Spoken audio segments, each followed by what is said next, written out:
Baik, siapakah bintang ilmuwan yang bakal menjawab persoalan-persoalan dari keluarga besar Tanyalah Ustaz? Tak lain dan tak bukan seorang yang celotehnya menarik dan manis saja wajahnya, yakni Ustaz Muhammad Abdullah.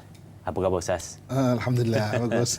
Selamat datang ke Tanyalah Ustaz pada pagi ini. Terima kasih. Bersedia untuk menjawab persoalan berkenaan dengan siapakah Bani Israel Ustaz, topik sirah.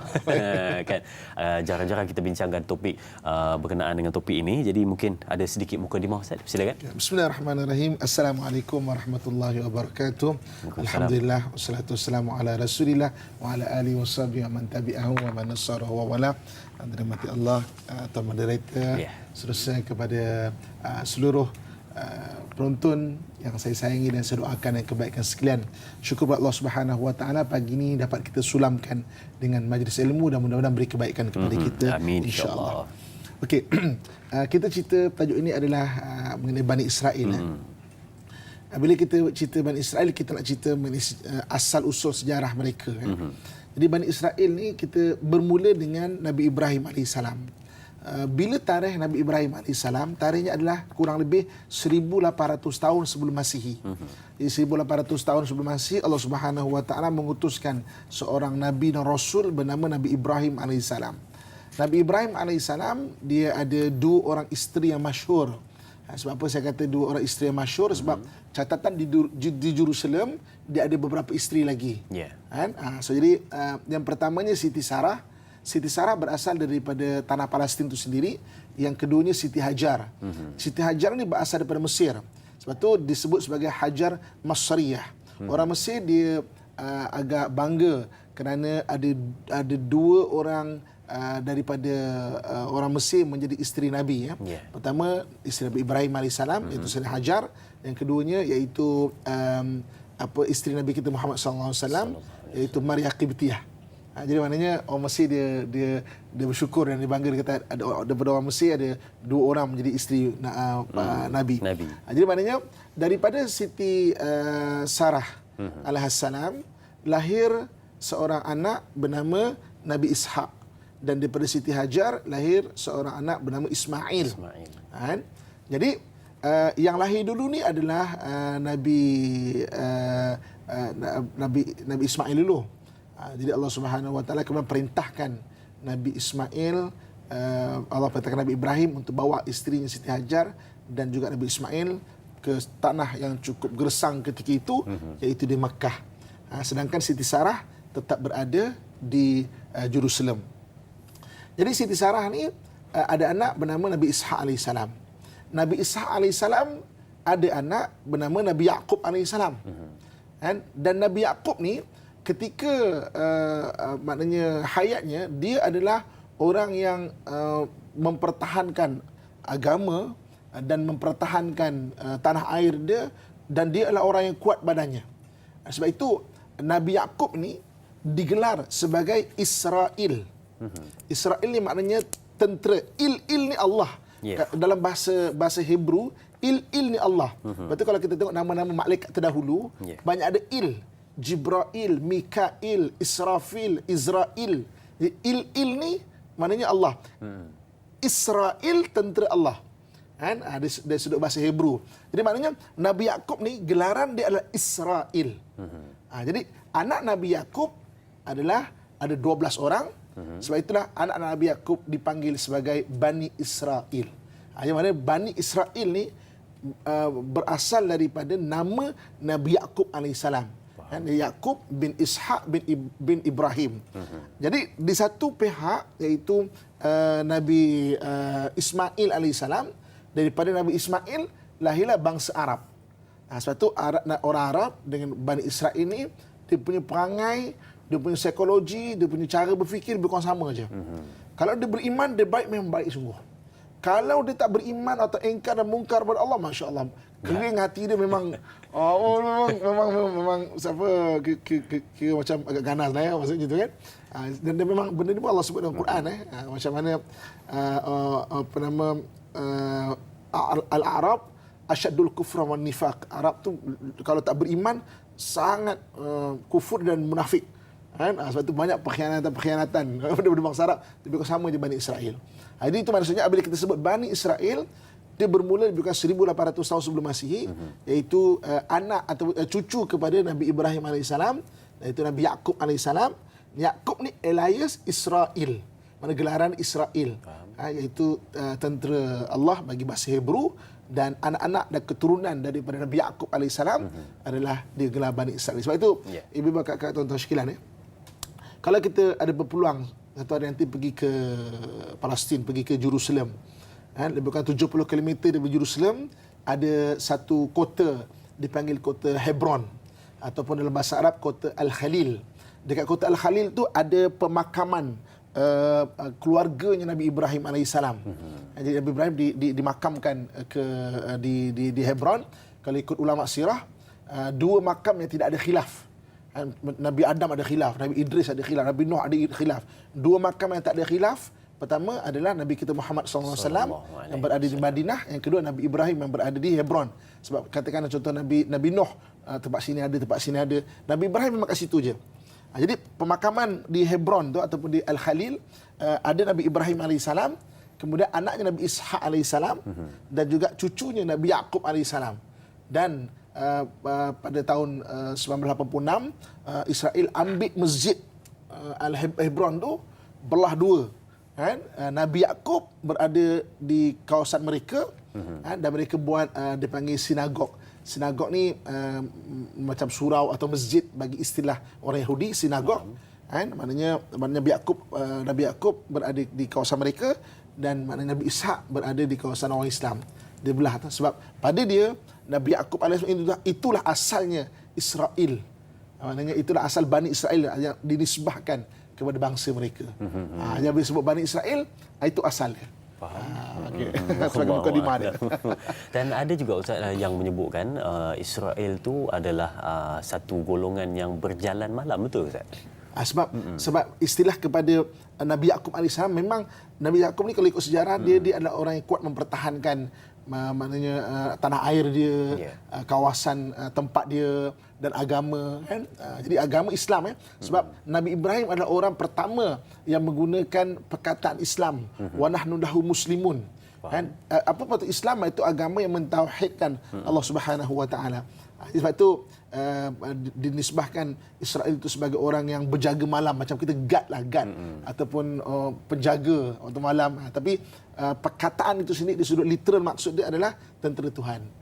Il ni dalam bahasa Israel adalah Tuhan atau Allah lah dalam bahasa Hebrew itu sendiri. Baik, terima kasih Ustaz untuk mukadimah berkenaan dengan perbincangan kita berkenaan dengan apakah yang dimaksudkan dengan Bani Israel. Kalau kita dapat ambil di awal tadi, Ustaz ada sebutkan kepada kita berkenaan dengan Bani Israel itu adalah berkenaan dengan tentera. Isra itu adalah berkenaan dengan tentera, dan il itu daripada bahasa apa tadi Ustaz? Berkenaan bahasa Hebrew.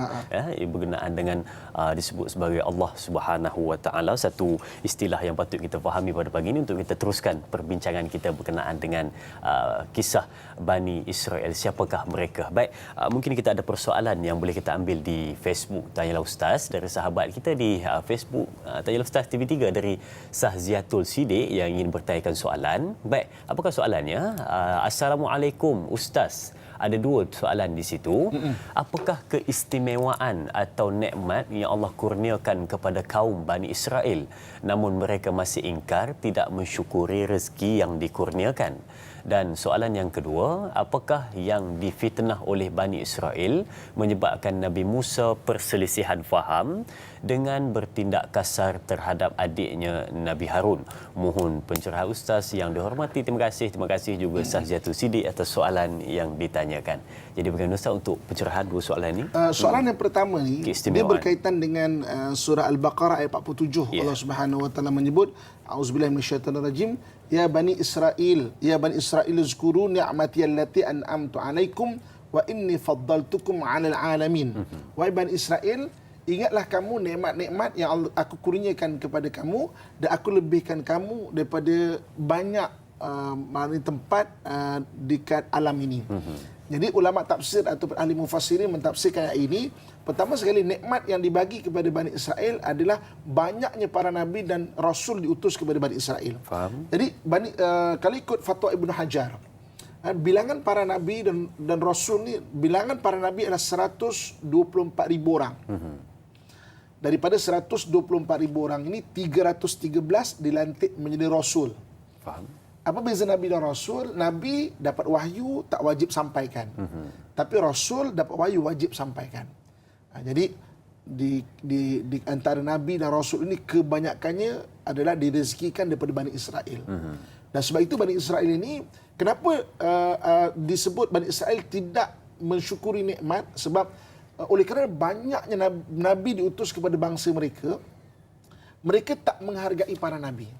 Datang Nabi, mereka bunuh Nabi. Datang Nabi yang maknanya menasihati mereka, tak sesuai dengan diri mereka, mereka bunuh Nabi. Ini Allah sebut dalam Quran. Bagaimana wa yaqtuluna al-anbiya atau yaqtuluna an-nabiyyin bighairil haq, tanpa suka-suka dia saja. Sebab apa? Hari ini dia bunuh Nabi, nanti akan dapat orang, dapat wahyu, datang Nabi baru. Dia, tak best lah Nabi ni kan. Nabi kita bunuh lagi best lah. Dia bunuh lagi. Kan? Nanti dapat wahyu, datang Nabi baru. Jadi sebab itu, dia tak mensyukuri nikmat. Nikmat yang dikurniakan oleh Allah adanya Nabi. Maknanya di kalangan bangsa mereka. Hari ini Allah sebut surah Al-Baqarah 47. Okey, berkaitan dengan soalan kedua. Okey, Nabi Musa AS. Okey, kita cerita tahun dulu biar kita dapat gambaran bila sebenarnya. Okey, tadi kita sebut Nabi Ibrahim AS 1800 tahun sebelum Masihi. Yeah. Okey.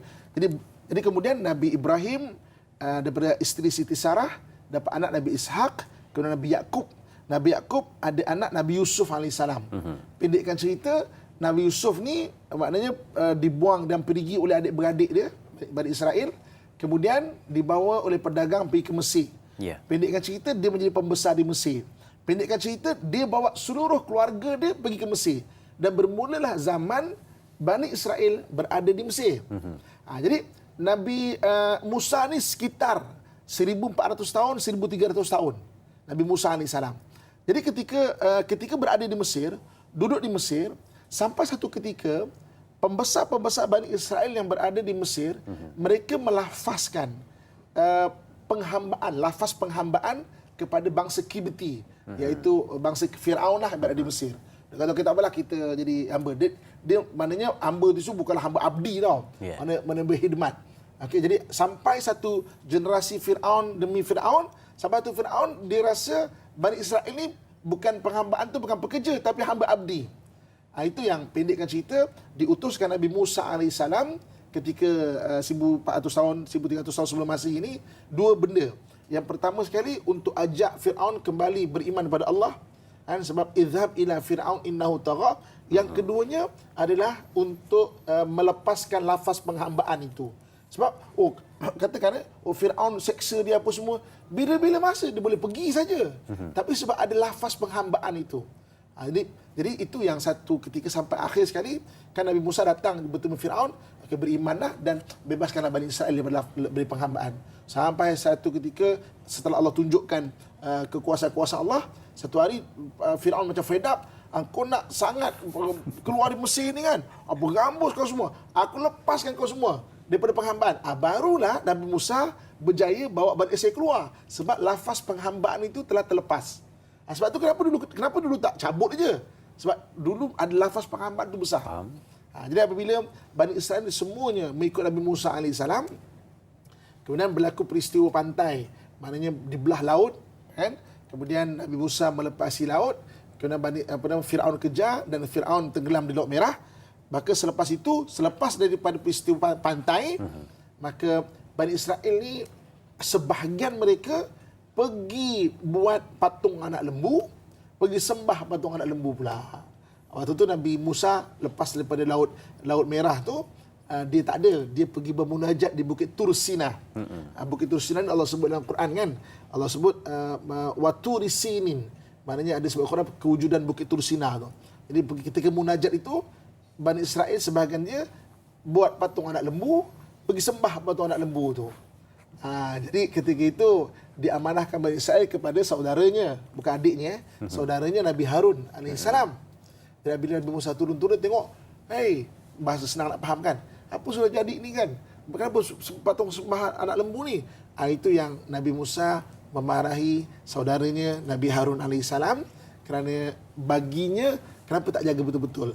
Tapi bukan Nabi Harun tidak jaga betul-betul, sebab memang Bani Israel itulah perangai dia. Dia memang perangai dia memang Degil sikit. degil lah. Degil, engkar kepada perintah Allah Subhanahu Wa Taala. Assalamualaikum Ustaz dan Da'i serta semua kru yang dirahmati Allah. Ustaz, bilakah bermulanya kesesatan kaum Bani Israel dan mengapakah berlakunya kesesatan kepada kaum Bani Israel? Mohon pencerahan Ustaz biar tahu jangan keliru. Terima kasih. Terima kasih juga kepada yang bertanyakan soalan. Okey. Ya, silakan Jadi Ustaz. Bani Israel ni bila kesesatan dia memang bermula daripada anak Nabi Yakub lagi. Ya. Mana Yakub tu kan alias Israel. Mana Bani Israel adalah merujuk kepada bermula dengan anak-anak Nabi Yakub, kan?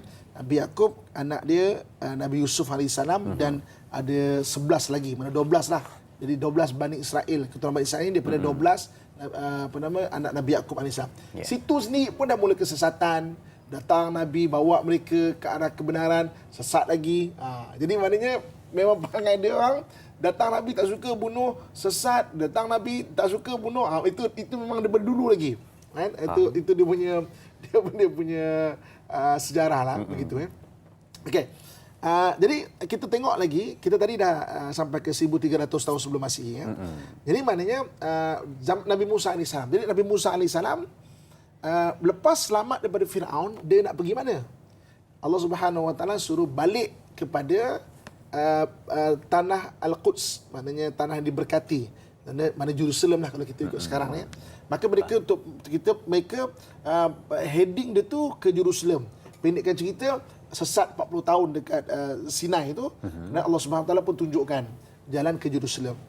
Sampai di Jerusalem, bilangan mereka kalau mengikut ahli sirah kurang lebih 600,000 orang. 600,000 600,000 yang keluar daripada Mesir. Ya. Jadi itu perbahasan lah. Ada yang kata 300,000, ada yang kata kurang daripada itu, ada yang kata lebih daripada itu. Jadi saya ambil yang masyhurnya 600,000. Cuba bayangkan kalau kita sendiri lah, ada 600,000 orang nak masuk ke negara kita. Tentulah orang Jerusalem waktu itu tak terima. Faham? Maknanya nak kata ibang, maknanya kau siapa lah contoh kan, nak masuk ke Jerusalem, tentu orang tak terima. Jadi ketika itu mereka mendapat berita bahawa orang Jerusalem tak terima mereka. Kalau nak masuk juga kena berperang. Itu yang Bani Israel sampai dekat perbatasan kota Jerusalem, dia kata apa? Musa, izhab anta wa rabbuka faqatila innaha huna qaidun. Musa, boleh tak kau pergi seorang-seorang perang? Nanti kau dah menang, baru panggil kami. Itu yang Nabi Musa AS macam rasa kecil hati sangat. Bahasa mudah faham, kecil hati lah. Nabi Musa pun meninggalkan kaum dia. Kan? Dan Nabi Musa AS melihat Jerusalem daripada jauh, maknanya penatnya dia berjuang selamatkan daripada Firaun untuk pergi ke Baitul Maqdis. Tiba-tiba masuk dia kena berperang sikit, tak nak, suruh pergi seorang-seorang. Dan akhirnya Nabi Musa AS wafat di Mount of Nebo, pegunungan Nebo. Di mana wallahu a'lam. Tapi Nabi SAW ketika peristiwa Isra' dan Mi'raj, Nabi dibawa melawat perkuburan Musa.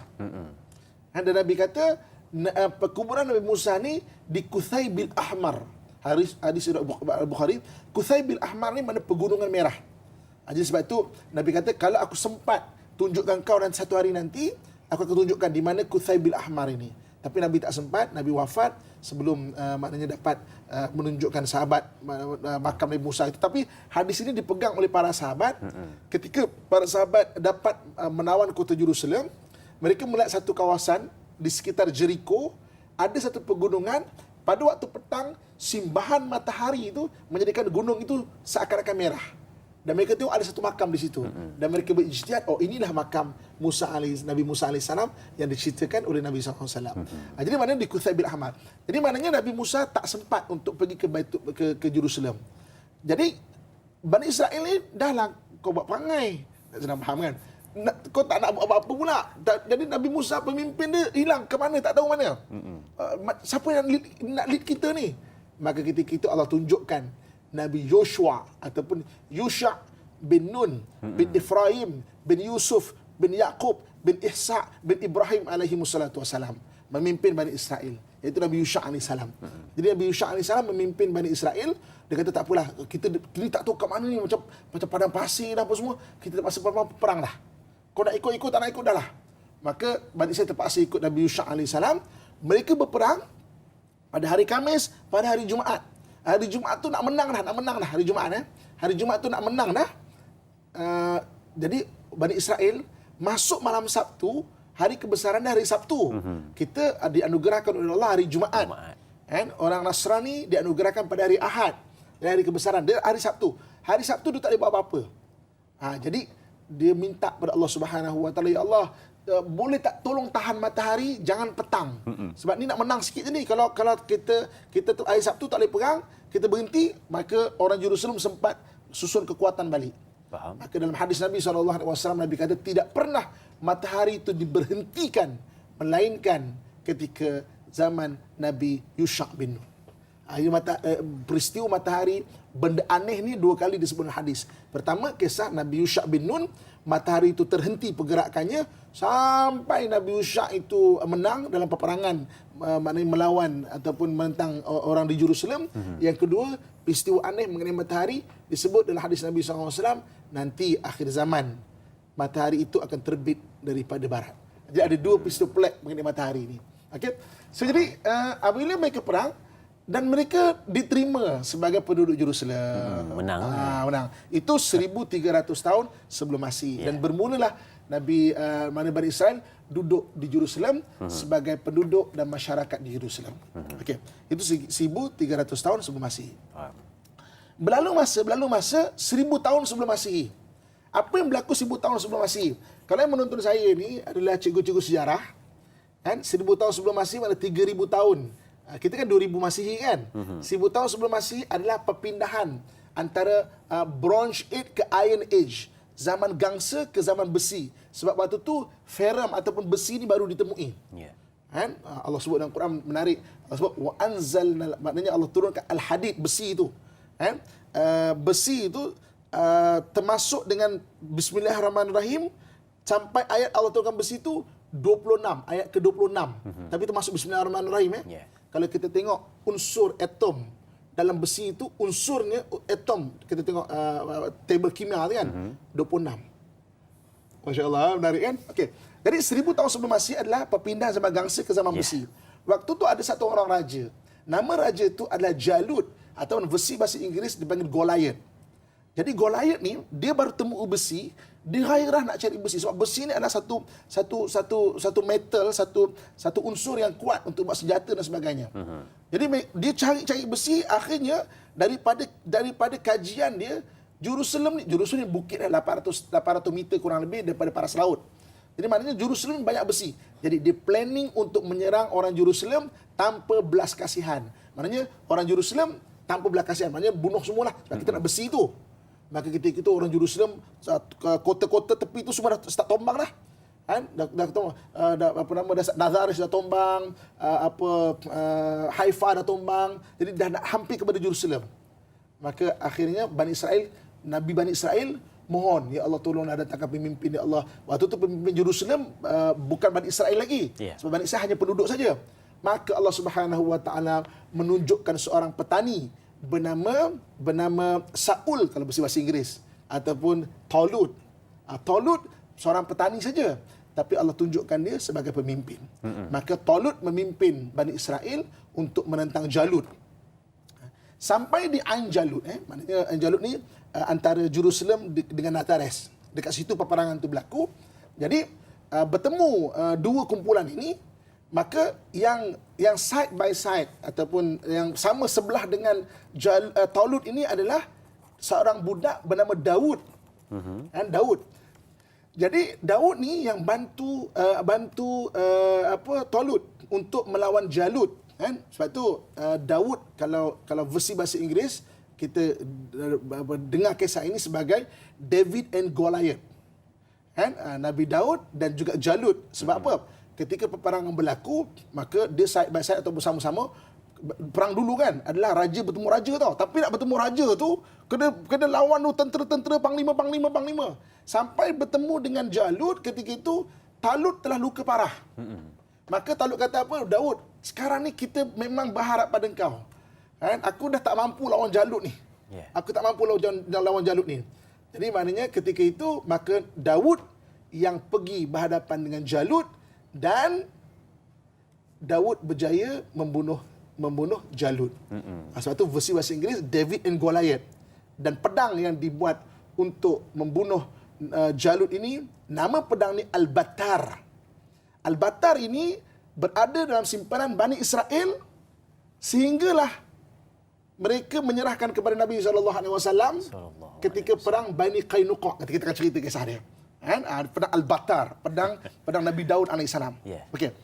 Jadi ketika menang peperangan itu, maka bermulalah Talut dilantik menjadi pemimpin.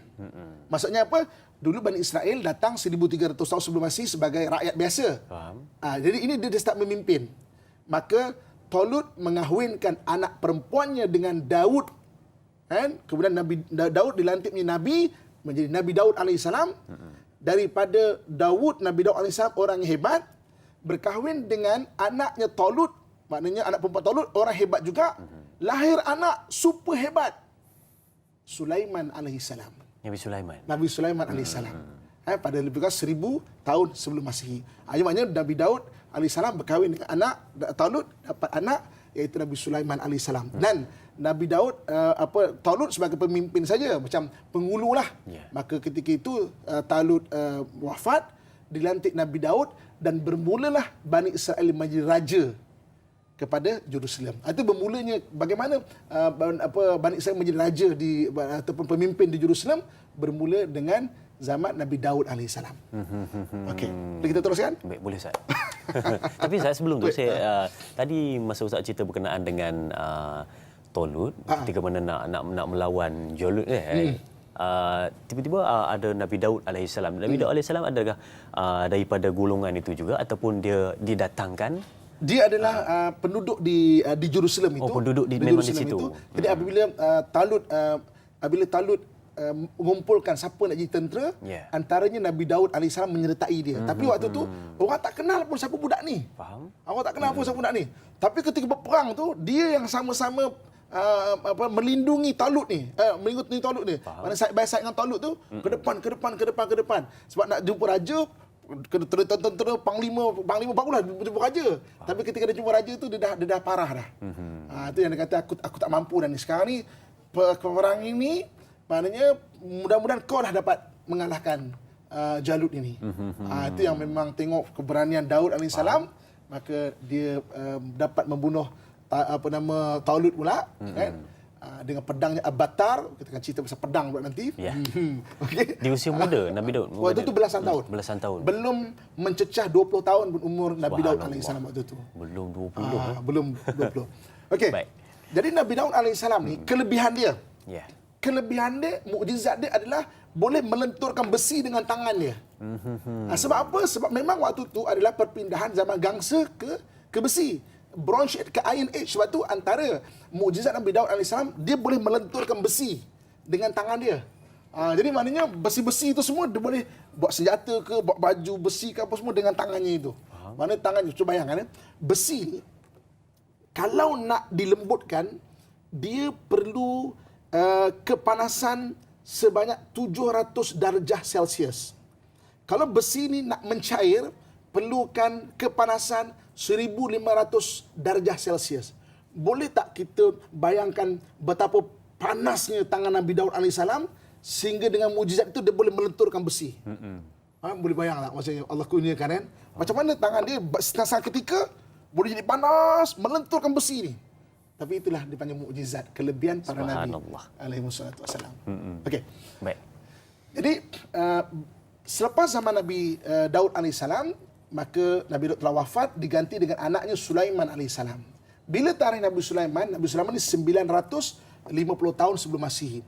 Waktu itu Nabi Sulaiman AS, Masya Allah, lagilah satu orang yang cukup hebat, sebab bukan saja Allah anugerahkan kepada dia boleh memerintah manusia, tetapi lebih hebat daripada ayahandanya, dia boleh memerintah jin, boleh menundukkan syaitan-syaitan, boleh boleh memahami bahasa-bahasa binatang, boleh memerintah angin. Angin boleh menjadi tunggangannya. Kita ni kan ada angin macam ni kan lembut. Macam mana angin ni molekulnya dia boleh padukan dan boleh jadi ketulan, boleh dinaik, ditunggang angin tu. Rupanya angin ni tajam, boleh ketulan, dan memang teknologi sekarang ada dengan menggunakan angin boleh membelah sesuatu. Mana angin tu, teknologi di waktu tu dah ada pada zaman Nabi Sulaiman, dipadukan dan boleh ditunggangan dan boleh jadi sebagai senjata ketika zaman Nabi Sulaiman AS. 950 tahun sebelum Masihi. Okay, jadi pada tahun 950 tahun sebelum Masihi, Nabi Sulaiman membangunkan Jerusalem dan dia dapat menggabungkan kerajaan selatan, iaitu kerajaan Sabak yang dipimpin oleh Ratu Balqis. Pada tanyalah Ustaz yang lepas, saya ada cerita tajuk Ratu Balqis. Okey, rujuk balik dekat FB.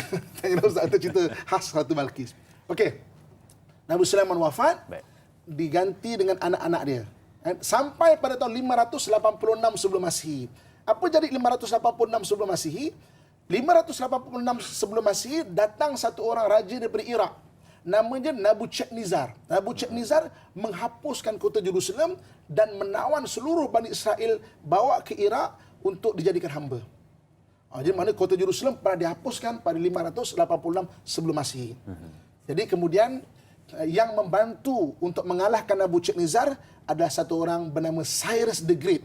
Cyrus the Great adalah raja daripada Parsi dan mengikut sebahagian ulama dialah Zulkarnain yang disebut dalam Al-Quran.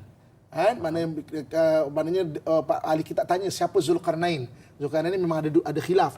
Ada kata Alexander the Great, ada kata Cyrus the Great, tapi ramai ahli sirah Islam meyakini adalah Cyrus the Great, sebab Cyrus the Great yang beriman kepada Allah Subhanahu wa taala dan membantu untuk membangunkan kota Jerusalem balik selepas dihancurkan oleh Nabucodonosor pada tahun 586 sebelum Masihi. Subhanallah. Okay. Boleh teruskan lagi? Boleh, Ustaz. Okey, berlalu masa. Yeah. Penuh masa, satu Masihi. Satu Masihi, apa yang berlaku pada satu Masihi pada Bani Israel? Satu Masihi iaitu kelahiran Nabi Isa AS. Dan pada zaman Nabi Isa AS terdapat 3 orang Nabi dan Rasul, iaitu Nabi Isa AS, Nabi Yahya AS dan Nabi Zakaria AS. Seperti biasa Bani Israel, dia tak puas hati dengan nasihat Nabi-Nabi, nak bunuh Nabi-Nabi ini. Kenapa mereka nak bunuh Nabi-Nabi ini? Sebab kalau bunuh Nabi ini, nanti akan datang Nabi baru. Maka sejarah menyaksikan Nabi Zakaria digergaji kepalanya. Nabi Yahya dibunuh dan dicincang badannya. Kepalanya ada di Masjid Umawi di Syria sekarang. Tangannya disimpan oleh orang-orang Nasrani, orang-orang Nasrani Kibti, dan kemudian ketika zaman Islam, zaman Khalifah Utsmaniyah, mereka menyerahkan tangan itu, tangan Nabi Yahya ini kepada Khalifah Islam, dan Khalifah Islam menyimpan tangan itu, dan sekarang berada di Museum Topkapi di Istanbul, Turki. Tangan Nabi Yahya. Saya pernah tengok, maknanya tangan para Nabi kan, jasad dia kan tak hancur kan. Memang fresh lagi tangan ini. Tangan Nabi Yahya. Kepalanya ada di Masjid Dimash. Dan Nabi Isa AS ingin dibunuh, tapi Allah Subhanahu wa taala angkat Nabi Isa ke langit. Dengan harapan kita bunuh 3 orang Nabi ini, maka akan ada Nabi baru. Tunggu, tak ada Nabi baru. Mereka buka kembali ajaran Nabi Isa AS. Akhirnya mereka temui bahawa Nabi Isa itu mubasyiran. Nabi Isa itu mubasyiran birasuli ya'ti min ba'di ismuhu Ahmad. Maknanya Nabi Isa AS itu hanya memberi khabar gembira datangnya Nabi akhir zaman yang namanya dalam namanya lebih kurang Ahmad. Muhammad, Mahmud, maknanya Ahmad yang terpuji. Mubasyiran birasuli ya'ti min ba'di ismuhu Ahmad. Surah Saf ayat ke-6. Allah SWT sebut perkara ini. Jadi mereka pun cari, okey, tak ada Nabi ni macam mana ni? Tak ada Nabi ni. Okey, mana Nabi baru ini? Mereka buka daripada catatan apa yang Nabi Isa sampaikan. Rupanya Nabi Isa kata, Nabi akhir zaman ini yub'atsu min Tihamah. Dia dilahirkan daripada tempat tanah gersang yang banyak tumbuh pokok tamar bernama Tihamah. Jadi mereka tengok dan akhirnya mereka meyakini Tihamah itu adalah Yathrib atau Madinah sekarang. Sebab itu Bani Israel beramai-ramai pindah ke Madinah, duduk di Madinah, beranak penak di Madinah. Tujuannya apa? Biar Nabi akhir zaman lahir daripada Bani Israel. Tetapi Allah Subhanahu wa taala menghendaki bahawa rupanya Tihamah itu adalah Mekah dan Nabi akhir zaman rupanya daripada bangsa Arab. Sebab itu ketika Nabi SAW lahir dan dibangkitkan, dia tak terima. Allah sebut dalam Quran, "Wa ma tafarraqal ladzina utul kitab illa min ba'di ma ja'atuhumul bayyinah." tidaklah pecah belah ahli kitab itu kecuali setelah Nabi datang membawa kebenaran. Sebahagian mereka beriman, sebahagian mereka, oh no way man, macam mana kita tunggu. Nabi kita lahir 570 Masihi. Kita tahu tahun gajah je. Nabi lahir 570 Masihi. 570 Masihi maknanya mereka tunggu daripada 1 Masihi sampai 570 Masihi. Hampir 600 tahun mereka tunggu. Mereka cek daripada bayi ke bayi. Rupanya bukan daripada Bani Israel, rupanya daripada bangsa Arab, Nabi akhir zaman. Ada sambungannya, sebentar lagi kita akan kongsikan. Tetapi kita nak ambil dahulu persoalan dari penonton di Facebook rasmi Tanya Ustaz TV3. Dari sahabat kita, Puan Nur Hayati Ismail. Baik, soalannya, Assalamualaikum Ustaz. Ada 2 soalan. Yang pertama, mengapakah kaum Bani Israel ini terlalu sombong dan menolak Islam sekeras-kerasnya? Adakah disebabkan sikap asabiyah yang menebal di kalangan orang Arab, malah sehingga kini sering terjadi perbalahan di kalangan mereka? Dan soalan yang kedua, apakah asabiyah ini dibolehkan di dalam Islam sedangkan kita diajar untuk berkasih sayang sesama manusia? Mohon perkongsian ilmu dari Ustaz. Terima kasih Kak Yat, Bandar Tasik Puteri, Rawang, Selangor. Terima kasih Kak Yat atas soalan yang ditanyakan. 2 soalan Ustaz. Yang pertama, kenapa sombong? Yang kedua, asabiyah itu boleh ataupun tidak? Silakan.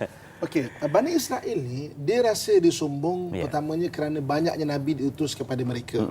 Tapi banyaknya nabi diutus kepada mereka sebab mereka tu keras. Dia tu memang degil lah. Tak jadi apa juga. Tak jadi apa juga kan. Dia rasa dia sombong sebab dia rasa banyak nabi diutuskan kepada mereka. Dan memang dia memusuhi Islam sekeras-kerasnya sebab mereka menunggu Nabi akhir zaman tu dan mereka mengharapkan Nabi akhir zaman tu lahir daripada Bani Israel. Tiba-tiba Allah Subhanahu Wa Taala takdirkan Nabi akhir zaman tu lahir daripada bangsa Arab. Dan mereka tak terima. Tapi sebahagian mereka terima, sebahagian mereka masuk Islam, sebahagian mereka tak terima. Okey, sebelum kita teruskan mungkin mengenai asabiyah.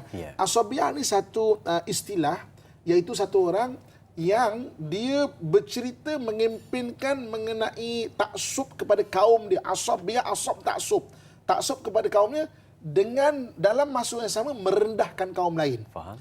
Dalam waktu yang sama dia ada 2 ciri. Taksub kepada kaum dia, dalam waktu yang sama merendah, memandang hina kaum lain. Asabiyah yang disebut oleh Nabi SAW contohnya merujuk kepada kaum Bani Israel. Yang memang kaum Bani Israel dia taksub kepada kaum dia, maknanya dia rasa kaum dia tu lebih, dalam waktu yang sama memandang hina bangsa-bangsa lain. Itulah asabiyah. Sebab tu kadang-kadang ada orang yang menggunakan asabiyah macam contoh kita dalam konteks kita kan, kita tak boleh sebut maknanya kita kena nak tolong orang bangsa kita Melayu, tak boleh sebut, itu asabiyah. Itu bukan konsep asabiyah. Konsep asabiyah yang disebut dalam Quran adalah merujuk, dalam hadis Nabi SAW merujuk perangai Bani Israel, dan siapa-siapa yang ada perangai itu asabiyah. Mana taksub pada kaum, kita ni memang baguslah, gen kita baguslah. Dan waktu yang sama pandang rendah orang lain, itulah asabiyah. Tapi Islam mengiktiraf kita sayang dan membangunkan kaum kita. Contoh, sebab itu dalam para sahabat sendiri ada menisbahkan nama mereka dengan kaum-kaum mereka. Contoh macam Abu Sa'id Al-Ghifari, Abu Dhar Al-Ghifari daripada bangsa Ghifar, Salman Al-Farisi daripada bangsa Farsi. Ulama-ulama Islam ada Jalaluddin Ar-Rumi daripada Rom. Maknanya mereka menisbahkan dengan bangsa mereka. Jadi tapi tak menyebabkan mereka sombong dan waktu yang sama memandang hina bangsa lain. Jadi ini yang ditekankan Nabi SAW. Sebab tu bangsa Arab ni dah ada potensi untuk jadi macam tu. Nabi pesan awal-awal. Maksudnya kau jangan jadi asabiyah, maknanya kau pandang hina bangsa lain, semua sama. Yang penting adalah takwa kepada Allah Subhanahu Wa Taala. Baik. Okey, kita sambung kita punya perjalanan tadi. Jadi Nabi SAW lahir pada tahun 570 Masihi. 570 Masihi. Kita tahu tahun gajah kan, Masihinya bila? 570 Masihi. Jadi Nabi SAW mendapat wahyu pada tahun 610 Masihi. 610 Masihi, peristiwa cukup terkenal. Nabi duduk di Gua Hira dan datang Jibril membawa wahyu pertama. Iqra bismi rabbikal ladzi khalaq. Khalaqal insana min 'alaq. Iqra wa rabbukal akram alladzi 'allama bil qalam 'allamal insana ma lam ya'lam. Itu wahyu pertama dan dilantik Nabi menjadi nabi. Kemudian 3 tahun selepas itu, ketika Nabi sedang berselimut duduk, ya ayyuhal muddathir kum fa'anzir, ya ayyuhal muzammil qumil laila illa qalila. Jadi maksudnya ayat-ayat ini adalah satu ayat yang dilantik Nabi menjadi Rasul. Maksudnya apa? Nabi dapat wahyu dah wajib kena sampaikan. Dan bermula Nabi berdakwah Kan? Mula-mula ditentang oleh orang Quraisy dan ahli kitab. Tapi ahli kitab melihat ada ciri-ciri kenabian pada tubuh badan Nabi SAW, watak dan apa yang disampaikan oleh Nabi SAW. Jadi sebahagian ahli kitab beriman, sebahagian ahli kitab ingkar dan mungkar dan tidak menerima kenabian Nabi SAW. Jadi ibu kakak, tuan-tuan sedang penonton yang saya sayangi dan saya doakan kebaikan sekalian. Jadi ketika berada di kota Mekah dan sebahagian daripada ahli kitab beriman, kemudian pendekkan cerita Nabi berhijrah. Nabi berhijrah ke Madinah 622 Masihi. 622 Masihi Nabi berhijrah ke Madinah. Okey. Sampai di kota Madinah, orang Arab Quraisy ni memang tak suka Nabi dan memang nak serang Madinah lah. Yeah. Jadi sampai di Madinah, Nabi gabungkan beberapa golongan. Pertama sekali, Nabi gabungkan orang-orang Arab. Dulu orang Arab di Madinah ni ada suku kaum Aus dan Khazraj. Dan mereka berperang beratus tahun dah berperang. Tak boleh nak baik-baik berperang je. Nabi persaudarakan mereka.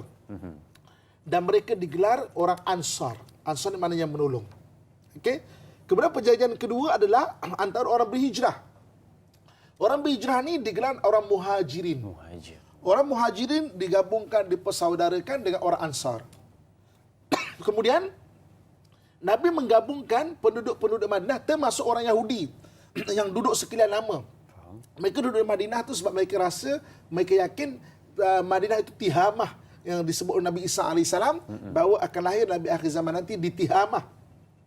Tihamah ni tanah rendah yang gersang yang banyak tumbuh pokok tamar.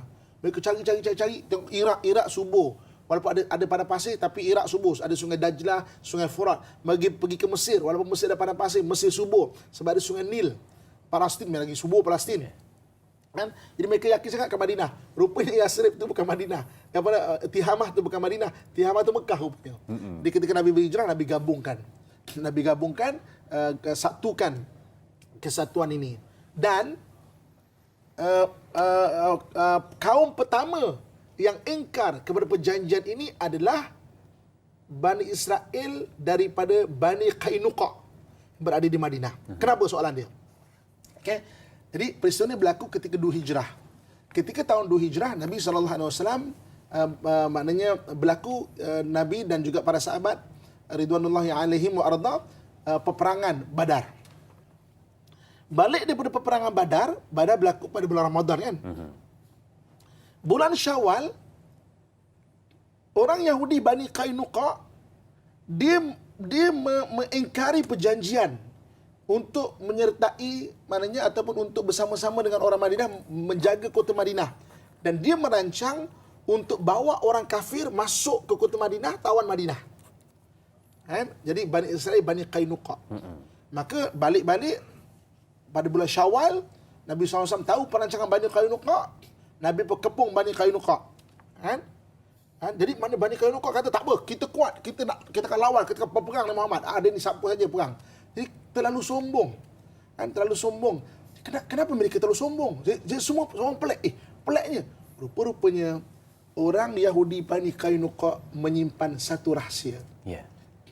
Rupa-rupanya ketika Bani Israel berpindah daripada mana-mana tempat, duduk di Madinah, bagi mereka Madinah itu Tihamah, mereka menyimpan 3 pedang. Satu pedang Al-Qul'a. Qul'a ni pedang Nabi Ibrahim AS yang Nabi Ibrahim bagi kepada Hajar ketika peristiwa hijrah. Ketika Hajar diletakkan di kota Mekah. Berlaku keturunan Yahudi ambil pedang ni.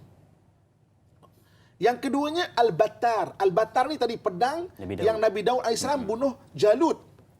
Dan pedang Al-Battar ni disebut Saifun Nabi. Pedang Nabi, Saiful Anbiya. Sebab apa? Pedang Al-Battar ni tertulis 9 nama para Nabi. 9 nama para Nabi. Nabi Musa, Nabi Harun, Nabi Dawud, Nabi Sulaiman, Nabi Yusha, Nabi Isa, kemudian Nabi Muhammad SAW. Okey, Nabi Musa, Nabi Harun, Nabi Yusha, Nabi Sulaiman, Nabi Dawud. Kemudian saya ada catatan di semalam tu. Maknanya 9 orang Nabi. Nabi Zakaria, Nabi Yahya, Nabi Isa dan Nabi Muhammad sallallahu alaihi wasallam. Kan berdasarkan ayat Quran surah Saf tadi, macam mana orang Yahudi tahu bahawa nama Nabi akhir zaman ni sekitar Ahmad, Muhammad, Mahmud, kan, mubasyiran bi rasuli ya'ti min ba'di ismuhu Ahmad. Jadi pedang Al-Battar ni rupanya tertulis 9 orang nabi termasuk Nabi Muhammad sallallahu alaihi wasallam. Kan? Dan pedang yang ketiga yang disimpan adalah pedang Al-Hataf. Al-Hataf ni iaitu pedang yang Nabi Daud sendiri buat. Nabi Daud kan kelebihan dia boleh mencairkan besi. Jadi maknanya itu memang pedang Nabi Daud buat sendiri. Jadi rupanya mereka memegang satu rahsia. Mereka memegang 3 pedang yang akan diserahkan kepada Nabi akhir zaman. Faham. Rupanya. Sebab tu mereka terlalu sombong. Mereka cakap, tak apa kita lawan. Pada mereka, kita ada barang-barang para Nabi terdahulu yang memang kita boleh menang. Tapi Allah Subhanahu Wa Taala menghendaki Allah letakkan rasa kegurunan di hati mereka. Tiba-tiba jadi mereka macam tiba-tiba takut sendiri. Akhirnya mereka kata, kami menyerah. Kami serahkan pedang ni pada Nabi Muhammad SAW. Itu yang pedang Nabi SAW ada 9 bilah pedang. Kan? 4 memang Nabi punya. 2 dihadiahkan kepada Nabi. Kan? Pedang Zulfaqar antaranya daripada Nabi. 3 lagi adalah daripada pedang Nabi-Nabi terdahulu yang disimpan oleh Yahudi Bani Qainuqa, dan mereka mengingkari sebab mereka rasa kita ada pedang para Nabi sebenarnya yang untuk Nabi akhir zaman. Jadi mereka tak percaya pada Nabi Muhammad. Mereka rasa macam nanti akan lahir daripada Israel memang akan Nabi lah. Rupanya tak. Jadi itu yang mereka menyerahkan pedang itu kepada Nabi kita Muhammad sallallahu alaihi wasallam. Dan kalau kami ikut sebahagian ahli ilmu, pedang Al-Battar, pedang-pedang ni tiga pedang para Nabi ni sekarang berada di Museum Topkapi di Istanbul. Jadi kalau mengikut sebahagian daripada ahli ilmu, pedang Al-Battar ini nanti yang akan digunakan oleh Nabi Isa AS untuk membunuh Dajjal ketika Dajjal keluar, dan Nabi Isa AS memimpin orang beriman untuk melawan Dajjal. Pedang Al-Battar. Wallahu a'lam bisawab. Itu hanya pandangan ulama, bukan daripada hadis Nabi SAW. Hanya pandangan mereka.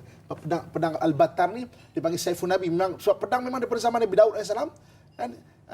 Nabi SAW ketika hijrah 622 Masihi. Kan? Nabi Daud AS 1000 tahun sebelum Masihi. Maknanya 1500 tahun. Pedang tu disimpan. Nabi Daud AS 1500 tahun. Pedang tu disimpan. Kan? Untuk Nabi akhir zaman. Kan? Jadi maknanya sebab itulah Bani Qainuqa memang sombong sangat. Sebab dia kata kita ada simpan barang mukjizat para Nabi pada dia. Kan?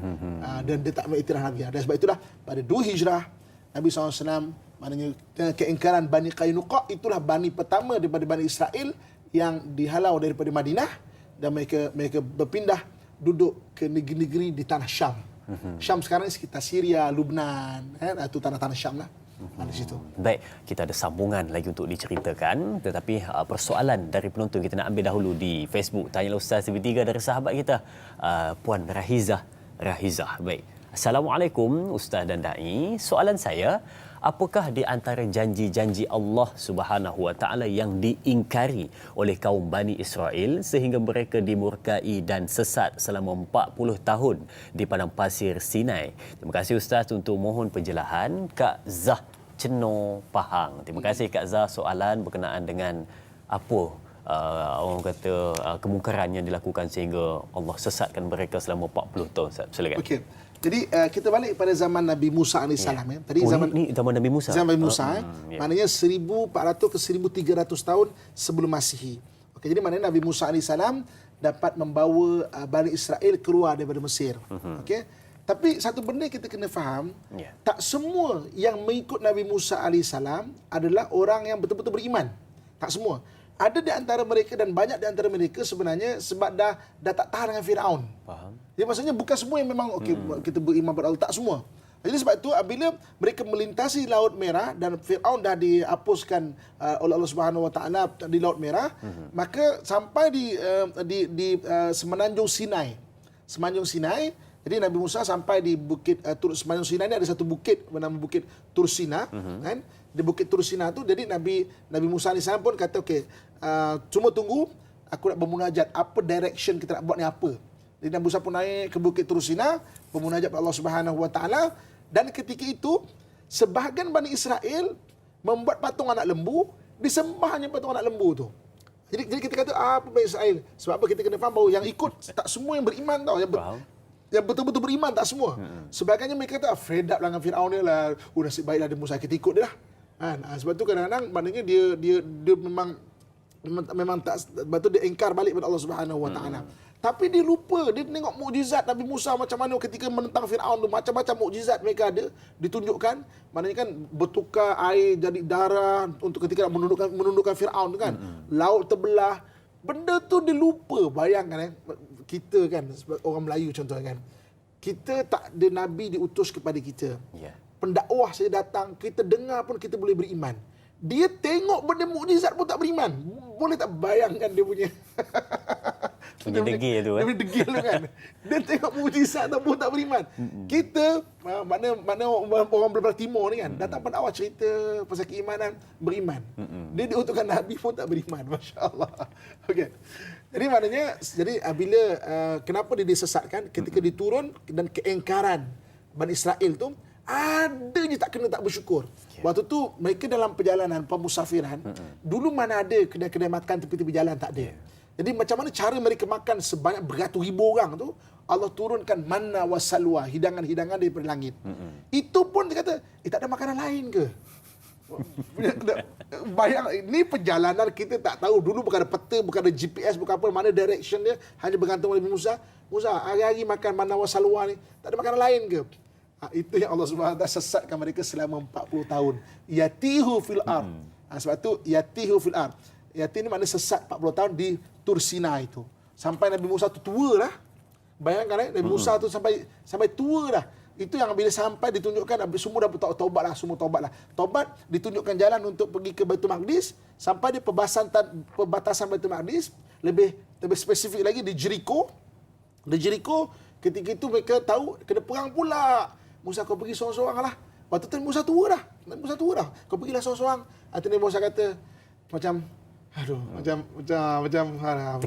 tekilan sangat. Dia pergi seorang-seorang. Dia tengok Baitul Maqdis berjauh dah. Aku sampai sinilah Tuhan. Dan Allah wafatkan Musa di situ. Dan Musa tak sampai Baitul Maqdis ya. Nanti Nabi Yushab pimpin balik. Jadi kenapa soalannya disesatkan, memang keengkaran dia tu. Tidak bersyukur dia tu. Sebab tu iktibar kita pertama, hidup jangan tak bersyukur lah. Kalau tak bersyukur, kita tak akan nampak nikmat Allah SWT bagi kepada kita. Kita ni hidup di lautan nikmat. Kan? Tapi kalau tak bersyukur, kita akan nampak masalah je kita akan nampak. Sedangkan kita hidup di lautan nikmat. Positive mental adalah attitude. Kan? Kalau orang ada attitude positive mental, dia adalah orang yang positif. Tapi orang kalau negative mental attitude, dia attitude, cara berfikir attitude tau. Nak saya fikir attitude. Kalau dia memang attitude dia negatif je hidup dia. Dia akan nampak benda buruk je. Lepas tu kita kena ubah cara berfikir. Dan Bani Israel sampai sekarang, saya kalau bawa orang pergi ke Jerusalem, saya selalu bawa orang pergi Jerusalem. Jadi kalau jemaah saudara, saya selalu beli buku-buku yang tulisan daripada orang Yahudi sendiri. Orang Yahudi sendiri menulis tau. Dia kata dalam darah kita ni, kita Yahudi ya, maknanya Yahudi tulisan buku dia memang ada darah pengecut. Sebab kita selalu diburu, jadi kita memang jadi penakut. Dia memang Yahudi memang penakut. Dan Quran Allah sebut kan Quran sebut kisah orang Yahudi ni, ithaqaltum fil ard. Dia tu penakut. Kalau nak ajak perang dia tak berani. Dan sampai sekarang sebenarnya tau. Yahudi, kalau kita pergi ke immigration Yahudi, dia tak berani pandang mata kita ni. Dia akan lari macam tu. Ada Quran sebut. Dan dia pun mengakui psikologi dia, attitude dia tu tak berani, penakut sebenarnya. Kan? Lepas tu dia invent banyak benda-benda dan dia by proxy. Mana dia buat benda orang lain buat. Bukan dia sendiri ke depan. Okey, aku bayang kau buat macam tu. Okey, itu yang menariknya.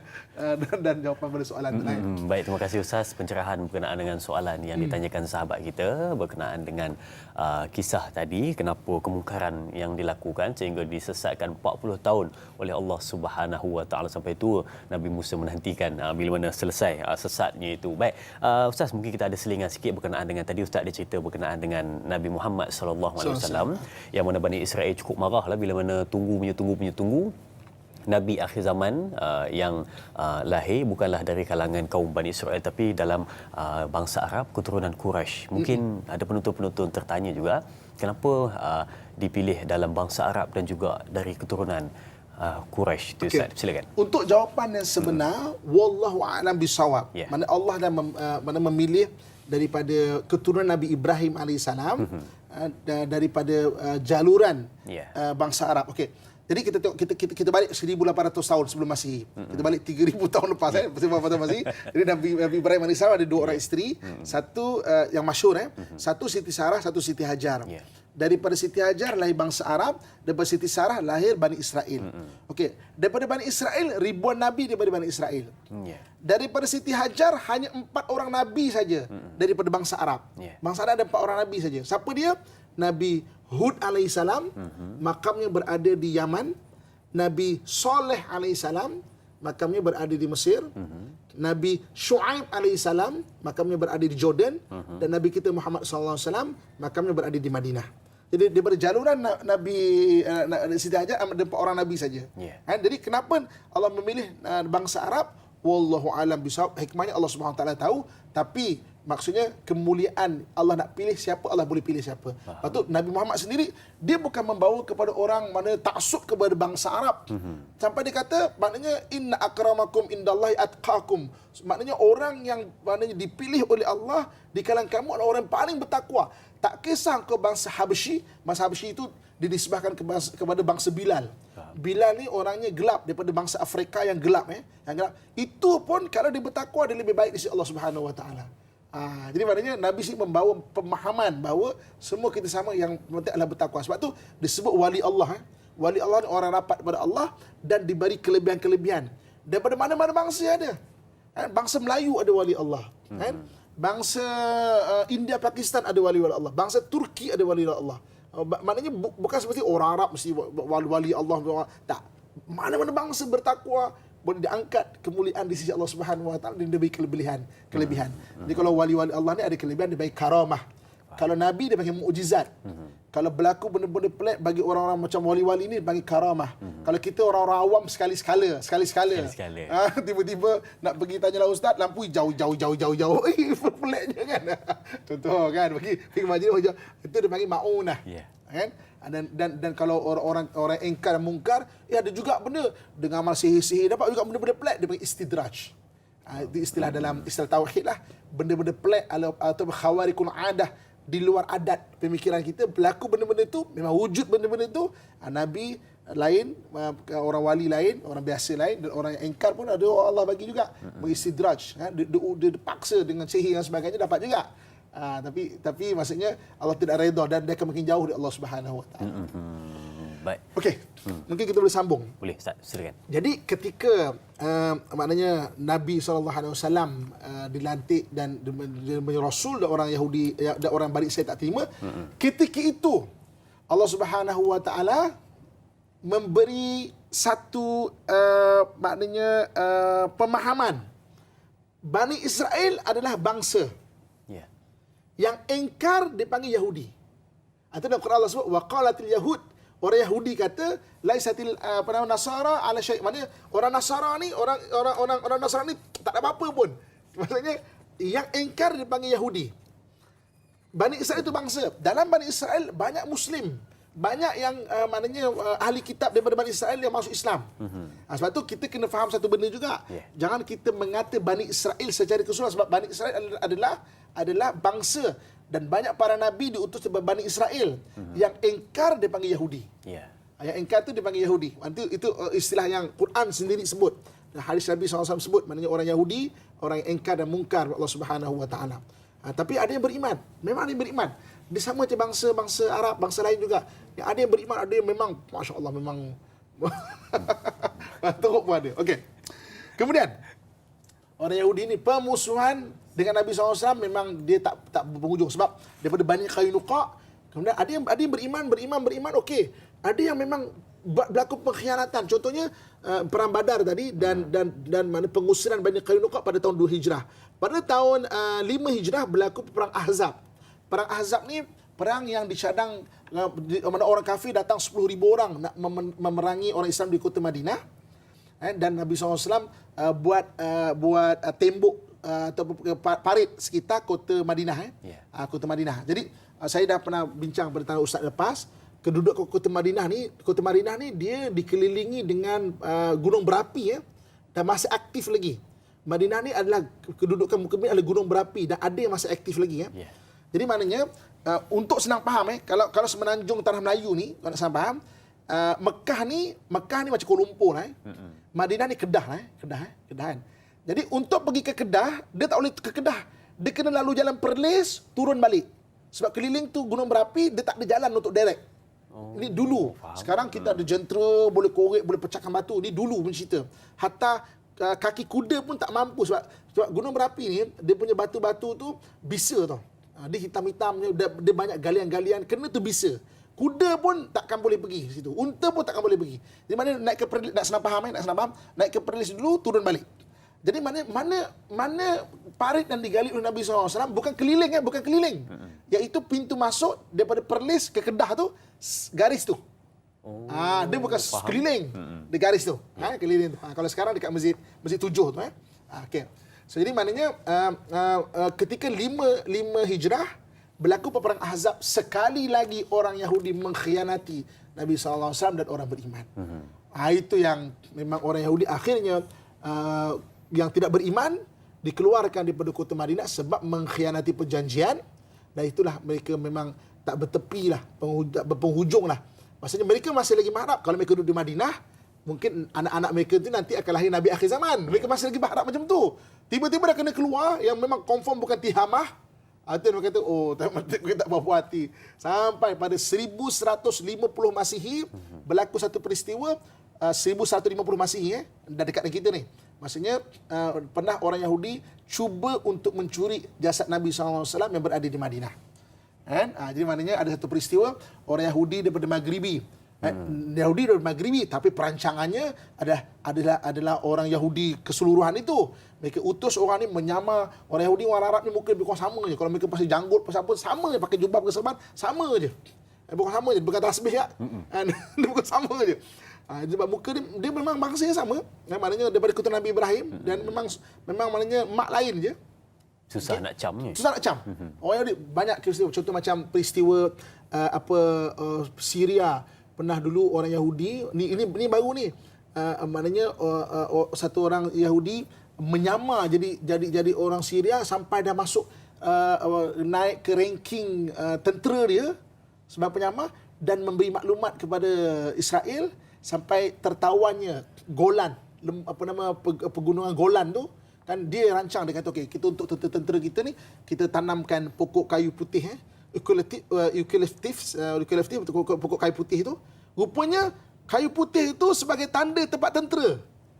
Jadi Israel datang bom satu hari tombang Bukit Golan tu. Jadi maknanya pernah orang Yahudi ni dia menyamar, dia mungkin macam orang Arab. Jadi maknanya balik pada 1150 Masihi, dia pernah datang ke Madinah dan dia menyamar sebagai penduduk Madinah, orang alim. Dia gali daripada rumah dia tu menuju ke makam Nabi SAW. Kalau sekarang, mana rumah dia tu? Dekat tepi belakang perkuburan Baqi'. Kalau siapa biasa pergi Madinah, cuma yang kita rindu Madinah sekarang tak boleh pergi kan. Mekah, Madinah, mudah-mudahan tak lama lagi Allah bagi izin balik. Maknanya Baqi' tu, belakang tu sikit itu rumah dia. Dia gali itu menuju ke makam Nabi. Dah nampak kaki Nabi SAW, lewat sehari jasad Nabi SAW mulia akan dicuri oleh orang-orang Yahudi. Tapi Allah Subhanahu Wa Taala maha mengetahui, maha pengasih. Allah datangkan mimpi kepada satu orang panglima Islam, Syekh Nuruddin Mahmud Az-Zanki. Datang Nabi dalam mimpi dia, tengok aku di Madinah. Jadi maknanya ketika sampai di Madinah, apa nak buat ni? Dia buat kenduri. Seluruh penduduk Madinah semua wajibkan hadir. Jadi ditanya gubernur Madinah, semua hadir. Wahai panglima, kecuali 2 orang ni tak hadir. Siapa? 2 orang alim sangat dekat daripada Maghribi. Panggil dia hadir. Tengok panggil, dua-dua ini muka yang Nabi tunjuk dalam mimpi, Nuruddin Mahmud Az-Zanki. Dia berkata, okey tak apa, tahan orang ni, bagi dia makan. Lepas tu Nuruddin pun pergi ke rumah dia, tengok dah ada lubang di rumah dia, dah sampai ke makam Nabi SAW. Itu kisah pertama bagaimana percubaan mencuri jasad Nabi SAW. Percubaan kedua, siapa? Orang yang menumbangkan kota Melaka, iaitu Alfonso Al-Bukaki. Alfonso Al-Bukaki juga orang yang pernah merancang tapi dia golongan Nasrani untuk mencuri jasad Nabi SAW. Sebab itu dia adalah orang yang berbiadab, nombang ke Kota Melaka 1511. Dia balik ke Portugis, kerajaan Islam India serang dia. Maharaja Humayun daripada kerajaan Moghul serang dia. Orientalis kata dia tenggelam di tengah jalan sebab ribut dan sebagainya, tapi dia diserang oleh kerajaan Raja Humayun daripada kerajaan Moghul. Sebab ketika Melaka tombang, sebenarnya banyak kerajaan-kerajaan Islam lain tolong.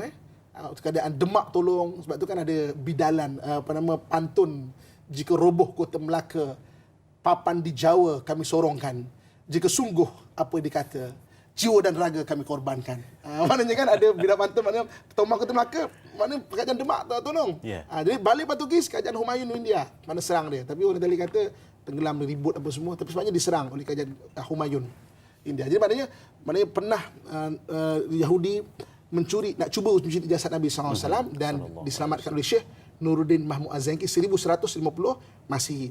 Dan Nuruddin Mahmud Az-Zanki ni antara jasa dia satu adalah dia menyelamatkan jasad Nabi, yang kedua usaha dia untuk membebaskan Baitul Maqdis dari tangan tentera salib, tapi dia tak sempat. Dia syahid pada 1174 Masihi dan perjuangannya disambung oleh anak muridnya Salahuddin Al-Ayyubi. Dan Salahuddin Al-Ayyubi berjaya menombangkan tentera salib di Baitul Maqdis pada 1187 Masihi. Kan? Itu macam mana perjalanan kan? Dan yang menarik dia satu lagi Nuruddin Mahmud Az-Zanki bernazar, kalau aku berjaya tombangkan Baitul Maqdis, aku akan letakkan satu tanda iaitu mimbar. Mimbar ni dibuat daripada 16,000 kepingan kayu, dipasak dan ditanggam. 16,000 kepingan kayu. Teknologi kayu ketika itu hanya ada satu tempat saja bangsa Muslim yang ada teknologi ketika itu. Siapa dia? Bangsa Melayu. Sebab itu catatan daripada Baitul Maqdis, di bawah Masjid Aqsa ada satu maktabah atau perpustakaan dipanggil Maktabah Hittiniyah. Lebih 1,5 juta kitab dan catatan ada di situ. Saya pernah masuk dekat situ. Catatan-catatan. Jadi kita pun tak tahu sejarah bangsa kita. Tapi mimbar Al-Aqsa daripada kayu, ketika itu yang ada teknologi kayu adalah bangsa Melayu, dan bunga-bunga dekat mimbar Al-Aqsa itu adalah bunga-bunga daripada Nusantara. Awan larat dan sebagainya. Kan? Sebab tu kalau kita nak tahu Quran ni daripada mana, kan Quran ni tulis mana, dia ada bunga-bunga kan. Kita boleh tahu dari situ. Bunga-bunga tu apa semua. Kan? Tapi tak ada catatan kita. Wallahu alam. Imam Al-Aqsa sendiri sebut kat saya. Kau tengok ni. Kan? Tapi sejarah kita tak tahu sebab tombak Melaka 1511 semua buku-buku Melayu kita kan diangkut. Kita tak tahu sejarah kita. Sejarah kita ditulis oleh orientalis. Kita pun tak tahu sejarah kita kan. Tapi catatan yang banyak. Saya pernah mengajar di Moscow State University di Rusia. Dijemput sebagai pensyarah kat sana. Di sana ada 13 manuskrip Melayu yang tak ada kat mana-mana tempat.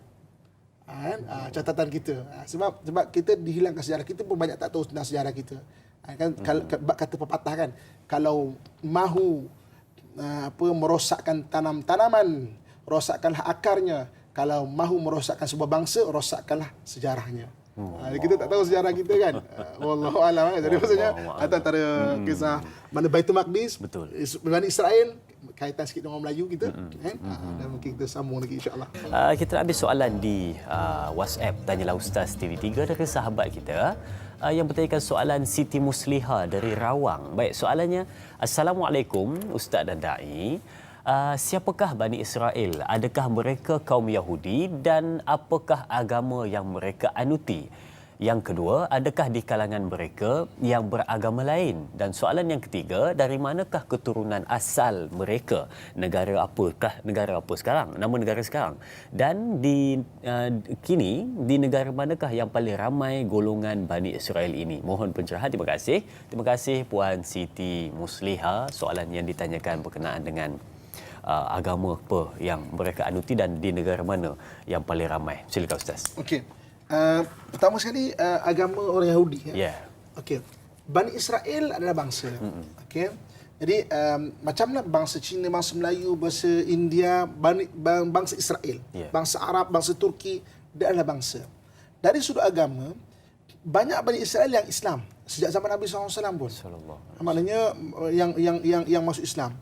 Dan juga maknanya sekarang daripada sudut bangsa ada je masuk Islam. Sebab tu kalau dekat Israel antara cabaran dia pada dia kan adalah anak-anak muda di universiti akhirnya masuk Islam. Ya. Ada maksudnya masuk Islam sebab mereka orang muda-muda kan belajar apa semua akhirnya faham benda itu kan. Jadi maknanya itu antara pada dia cabaran dia kan. Macam mana mereka nak kawal benda tu. Dia masuk Islam.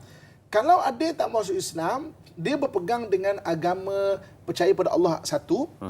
Tapi syariat dia Nabi Musa AS. Ya. Ada bersyarat Nabi Musa AS.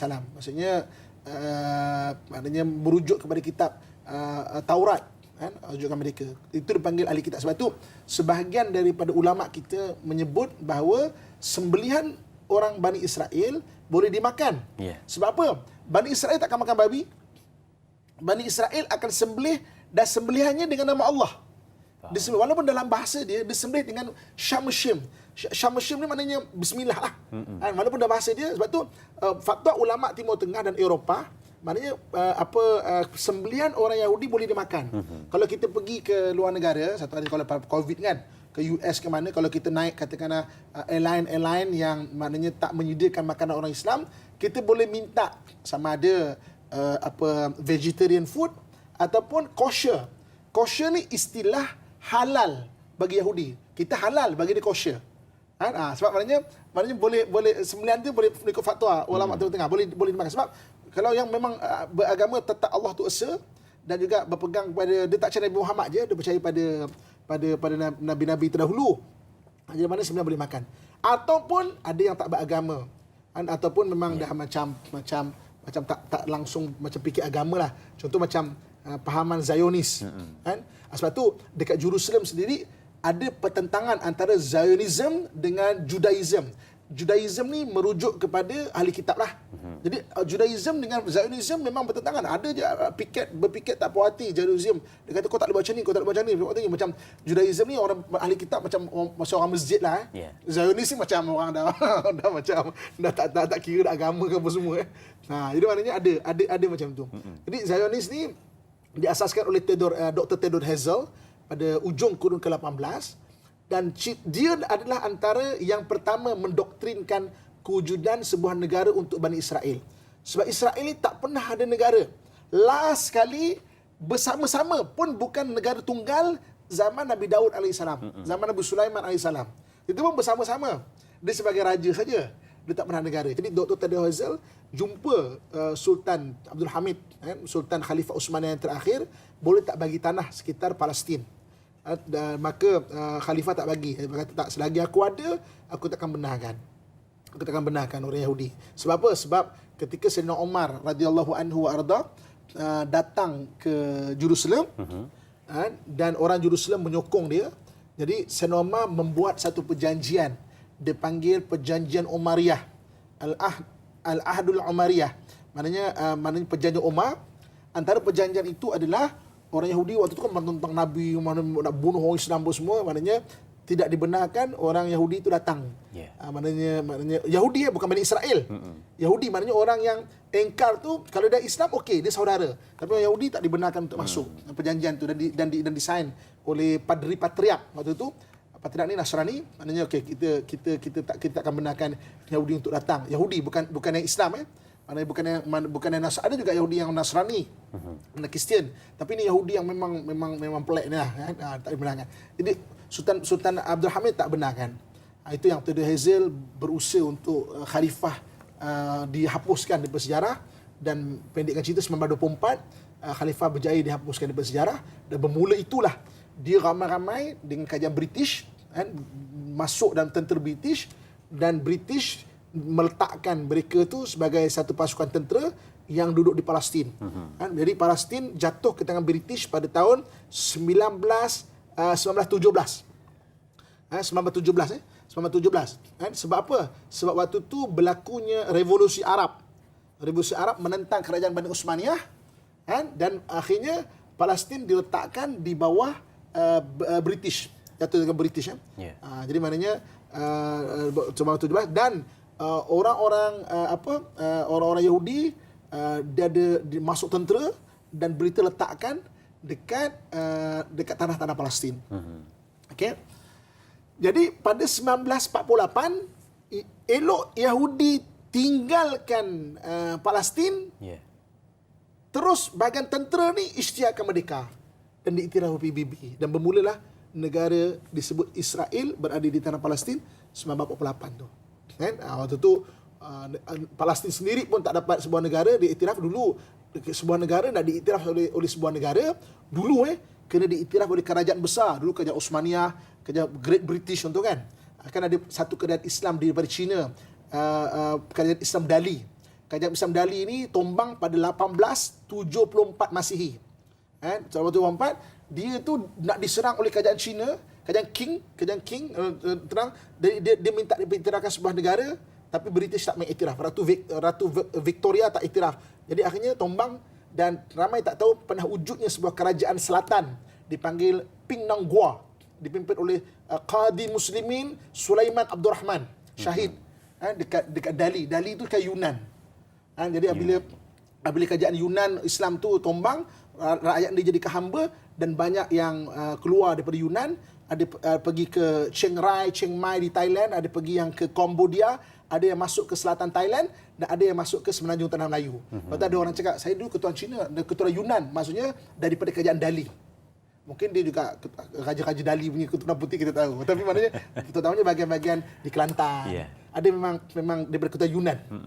Okey, balik cerita penubah sebuah negara. Jadi nak mengiktiraf negara tu sebuah negara perlu diiktiraf oleh kerajaan-kerajaan besar. Sampailah kesatuan negara-negara wujud, sampailah PBB wujud.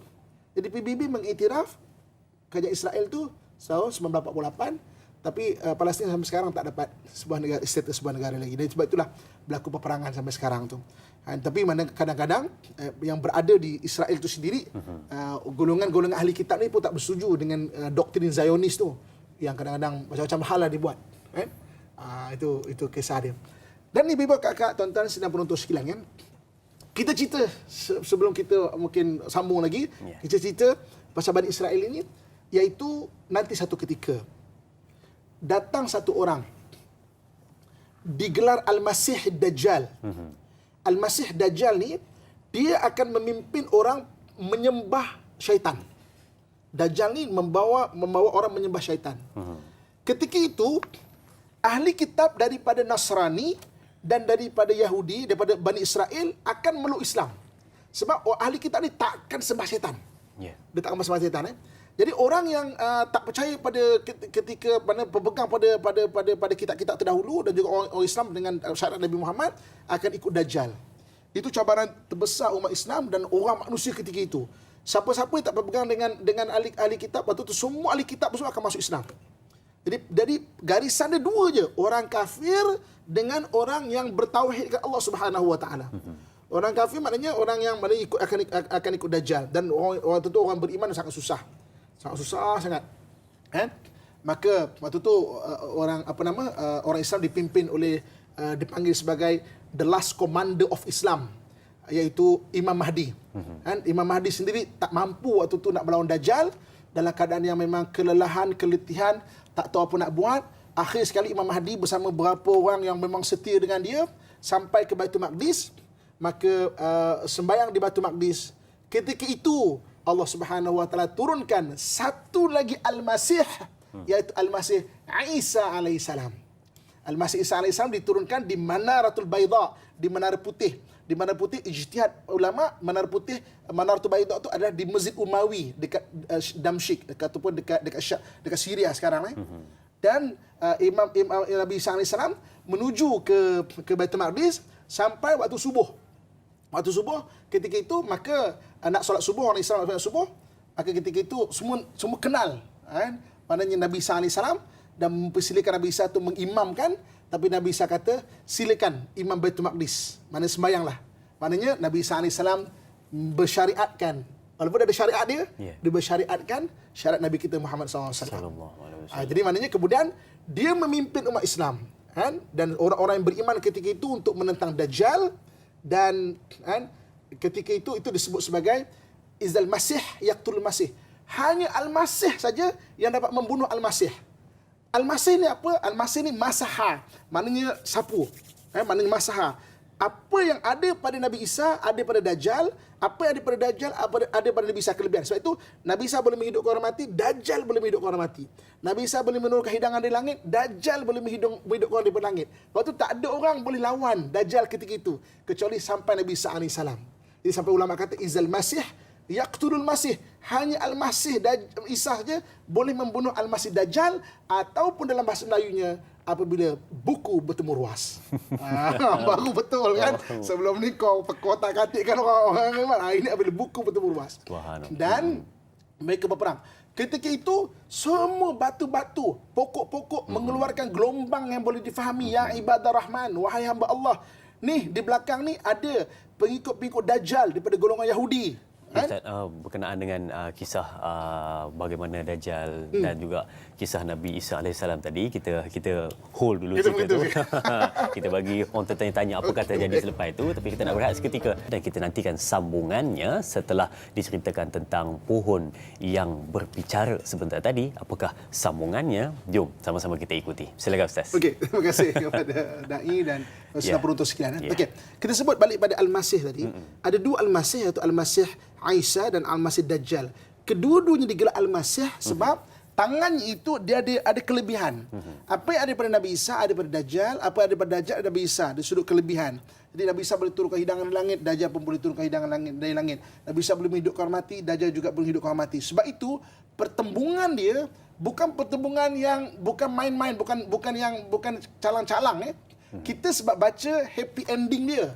Kita baca hadis dan hadis Dajjal kena bunuh. Tapi tak semudah itu. Ramai akan syahid dalam peperangan itu. Sebab pertembungan dia adalah pertembungan bak buku dengan ruas. Siapa yang menang? Yang menang adalah yang beriman dan dibantu oleh Allah Subhanahu Wa Taala. Dia bukan simply Nabi Isa menang. Sebab pertembungan tu bukan pertembungan yang memang kalah, tak. Memang ramai akan syahid ketika itu. Sebab tu bumi Palestin dipanggil allazi barakna haulahu, kami berkati di sekelilingnya. Kenapa? Dia menjadi bumi syahid sejak dulu sampai akhir zaman. Memang akan menjadi bumi syahid. Di mana waktu tu semua pokok-pokok dan juga batu-batu akan mengeluarkan gelombang yang boleh difahami. Ya ibadah Rahman, wahai hamba Allah. Ni di belakang ada Yahudi, ada pengikut Dajjal, tangkaplah dia. Kecuali satu pokok bernama pokok Gharqad. Pokok Gharqad. Hadis ini sebut daripada Madinah. Mana pokok Gharqad? Pada ketika itu di perkuburan Baqi ada pokok-pokok Gharqad. Perkuburan Baqi. Sebab tu Baqi tu disebut namanya sebagai Baqi Al-Gharqad. Nama dia. Sebab apa? Ada pokok Gharqad tu, pokok tu Dia pokok tu sebenarnya rendang, subur. Dia macam pokok bunga raya. Batang dia besar macam ini. Kemudian daunnya itu lebat, dia akan jatuh macam ni. Kalau orang sembunyi dalam tu, orang tak akan nampak. Dan orang Israel pada tahun 2012 menjalankan kempen untuk menanam pokok Gharqad di seluruh negara Israel. Kita pelik tahu, Israel percaya pada hadis ke? Ya. Sebab apa? Sebab dia banyaknya Nabi diutus daripada bangsa mereka, nature percaya benda gaib ada kat dia. Lepas tu dia percaya, benda-benda gaib ni dia mudah percaya. Dia lebih khurafat daripada mana-mana bangsa tau. Saya kalau kat sana, saya datang sana, jemaah semua dah rehat apa semua. Kalau saya jalan kat orang Yahudi, saya suka menyakat dia, saya suka berbual dengan dia, saya kata, kau tahu tak? Cincin aku ni kan, malam-malam kan dia kan mimpi benda tau. Dia suka lah. Jual lah kat aku. Dia suka benda-benda cerita macam tu, dia suka. Sebab Bani Israel ni, nature benda gaib dia ada. Sebab dia banyak Nabi diutus pada dia kan. Badan penuh tangkal, sini tangkal, kepala dia tangkal. Kedai dia confirm ada tangkal. Dia panggil Ma'zuzah. Confirm ada tangkal. Kereta dia semua ada tangkal. Saya kata, kenapa ni? Ni Ma'zuzah ni. Ni bukan melindungi kau ni. Macam-macam.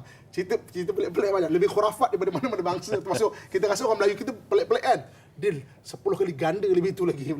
Jadi maknanya Yahudi memang tanam pokok Gharqad di sekitar Israel. Tanam pokok tu pada dia kata sebagai macam keceriaan lah. Tapi tak. Dia percaya pada hadis Nabi SAW. Jadi ya ibadah Rahman, wahai hamba Allah, tangkap belakang ada Gharqad. Dan berlaku pertembungan yang sangat besar. Dan akhirnya diburu Dajjal sampai akhirnya Dajjal, qutilat Dajjal bibabin Lut. Dajjal dibunuh menurut hadis Nabi SAW di pintu kota Lut. Kota Lut ni adalah kota yang antara Jerusalem dan Tel Aviv. Dia 15 km daripada Tel Aviv. Jadi kota Lut ni dia ada dua pintu. Satu pintu Gharbiyah, satu pintu Syarqiyah. Gharbiyah ni pintu barat, Syarqiyah ni pintu bahagian timur. Jadi maknanya pintu bahagian timur dibunuh di situ. Di Babun Lut. Dan ketika Dajjal dapat dibunuh, maka kembalilah seluruh umat Islam, seluruh manusia kembali sama ada beriman kepada Allah Subhanahu Wa Taala. Kalau tak beriman pun dia akan mengikut sistem untuk maknanya perlindungan daripada orang Islam ketika itu. Sampailah Nabi Isa alaihissalam wafat, dan sebagai ulama menyatakan dia akan dimakamkan di sebelah bahagian makam Nabi SAW. Makam Nabi di bilik Sayyidatina Aisyah tu dimuat 4 orang. Sekarang ada Nabi kita Muhammad SAW, Sayyidina Abu Bakar dengan Sayyidina Umar kat situ. Ada satu lagi. Mereka ulama sirah, satu lagi disediakan untuk Nabi Isa AS. Wallahu a'lam bissawab. Itu antara pandangan mereka. Dan hadis Nabi SAW ketika Nabi Isa selesai besok mana membunuh Dajjal, 2 benda yang Nabi Isa akan buat. Pertama, dia akan hancurkan salib, kerana itu fitnah bagi Nabi Isa. Dan keduanya, babi yang dibela. Sebab tidak ada satu syariat para Nabi pun membenarkan makan babi. Jadi fitnah pada dia kata babi tu yang dibela, bukan buru kat hutan tu biar kot dia lah. Ini yang dibela. Itu menurut hadis Nabi SAW. Kita menyampaikan apa yang Nabi SAW sampaikan. Jadi itu ending dia, kisah Bani Israel, dan mana penghujung dia. Akhirnya ada satu garisan yang ahli kitab yang beriman akan masuk Islam, dan satu lagi bahagian yang tak akan menjadi pengikut, dan juga maknanya pengikut syaitan, menyembah syaitan dan pengikut Dajjal. Laknatullah alaih. Subhanallah, bermula daripada kisah Nabi Ibrahim AS dan ditutup dengan kisah Nabi Isa AS ketika mana membunuh Dajjal dan menyelesaikan tugasan-tugasannya di akhir zaman. Baik, sidang penonton yang dirahmati Allah, kita kesuntukan masa dan kita nak dengarkan kesimpulan penutup dari Ustaz berkenaan dengan siapakah Bani Israel yang kita bincangkan pada hari ini. Silakan Ustaz. Okey, jadi ibu-ibu, kakak, tuan-tuan, muslim-muslimat sekalian, kita hari ini mempelajari satu sirah yang penting juga untuk kita faham, dan bila kita mempelajari benda ini, banyak iktibar-iktibar yang kita boleh tengok daripada Al-Quran, daripada hadis, mengenai tentang sejarah Bani Israel ini, dan juga macam mana keingkaran Bani Israel itu berterusan sampai nantilah di akhir zaman. Yang pentingnya apa? Bila ada hadis-hadis Nabi SAW mengenai akhir zaman, kita tengoklah, telusurilah hadis-hadis itu untuk kita selamat. Saya bertepatan dengan firman Allah, ya ayyuhalladzina amanu, orang-orang beriman, qu anfusakum wa ahlikum nara. Jagalah diri kamu dan juga ahli keluarga kamu daripada api neraka. Yang bahan bakarannya daripada manusia dan juga batu. Yang maknanya kita ambil iktibar, ending dia apa? Kembalilah taat kepada Allah Subhanahu Wa Taala, pegang agama, ajarkan anak kita dengan ajaran agama. Maknanya agama tu dia adalah satu pengajaran solution without problem. Dia ajar solution dulu. Anak kecil dah diajak untuk taat pada mak ayah, Rupanya gunanya lagi 50 tahun. Anak tu ada faham agama, perlu taat mak ayah, jaga mak ayah dengan baik. Suami, isteri taat pada suami, rupanya gunanya ketika kahwin nanti. Dia ajar agama tu, dia ajar solution without problem dulu. Jadi kita sebenarnya agama tu mengajar kita jadi baik. Dan agama tu mengajarkan kepada kita untuk jelas kita punya perjalanan hidup. Kita ni inna lillahi wa inna ilaihi rajiun. Kita dari Allah dan akan pulang kepada Allah Subhanahu Wa Taala. Dan bila kita pulang kepada Allah, kita carilah redha Allah. Dalam satu masa kita rasa harta tu penting. Semua akan cari harta. Sampai satu masa mungkin ada di antara penonton yang telah merasai harta tu tak kurang penting dah. Ketika itu kesihatan lagi penting. Sampai satu masa kesihatan pun kita rasa kurang penting. Kasih sayang lagi penting. Anak kita, cucu kita balik lagi penting bagi kita. Dan sampai satu masa, kasih sayang itu pun kurang penting. Amalan cukup penting buat kita. Ketika roh ditarik ke halqum. Kalau kita tahu itulah perjalanan manusia, tanpa meninggalkan harta, kesihatan, kasih sayang, jangan lupa untuk tuju kepada amalan. So itulah memang seluruh manusia akan ke situ. Itulah benda kita rasa penting dalam kehidupan kita itu. Jadi mudah-mudahan Allah berikan kepada saya, da'i, senang penonton sekalian. Ini kisah-kisah ni saya suka nak maknanya menganjurkan kita tengok balik jejak Rasul. Jejak Rasul banyak dokumentari mengenai Jerusalem, Bani Israel, kisah pasal Palestin, kisah pasal banyak sangat. Cuma boleh recall balik, tunjuk balik, tengok balik kan, untuk refresh kita punya pengetahuan mengenai sirah ini kan. Jadi mudah-mudahan Allah kurniakan kita kepada kebaikan. Teruskan menonton Tanyalah Ustaz, biar tahu, jangan keliru. Sekian, Assalamualaikum warahmatullahi wabarakatuh.